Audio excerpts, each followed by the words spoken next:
Hi everybody, welcome to the weekend edition of E Prime. I am Daedran.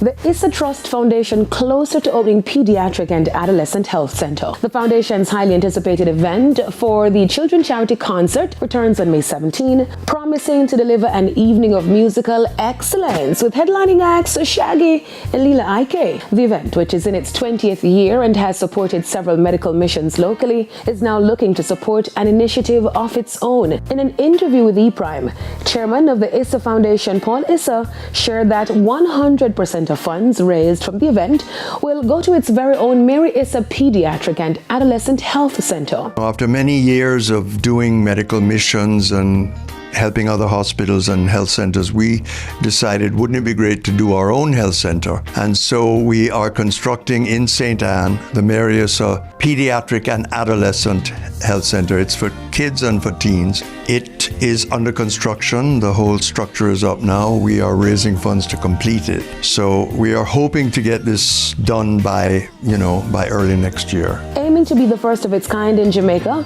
he also shared some of the services the facility will offer.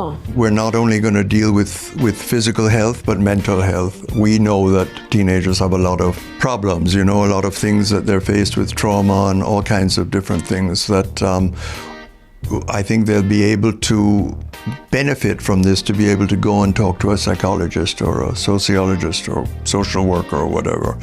So I see it as a center that really serves the young people of the area. While the cost to complete the facility may be steep, he is hopeful that Jamaicans will support the initiative by purchasing tickets for the event. I'm hoping that everybody's going to come out and support this, because it's going to be a great night. That's one thing. You're going to have a good time. That's another. But then you're supporting a really worthy cause, something that I think is going to be a real benefit to the young people, not only of St. Anne and St. Mary, but, not only the North Coast, but inland and Trelawney and all around. In the meantime, ahead of the concert, he shared that Shaggy and Lila Ike are excited to raise funds for the children. He's always cared about children, and he's raised a lot of money for the children of Jamaica, and not only Jamaica, but he has raised funds for St. Jude's Hospital, which is the big children's hospital in America. And Lila Ike is also doing this for the children. The event will unfold at Couple Sanssouci in Ocherias. Now, on the international scene,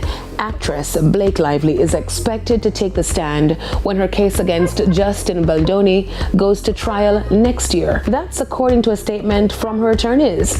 Lively accused Baldoni and his production company of sexual harassment and retaliation. Baldoni sued Lively and her husband, Ryan Reynolds, for defamation. Baldoni and Lively worked together on the film It Ends With Us. Lively's attorneys say other people will also be testifying to support her claims. However, the attorneys stopped short of confirming whether Reynolds will be among those who will be testifying. Lively and Baldoni have each denied the other's allegations. The trial is set to begin in March. That's it for your weekend edition of E Prime. I am Daedran. Thank you for watching. Be safe.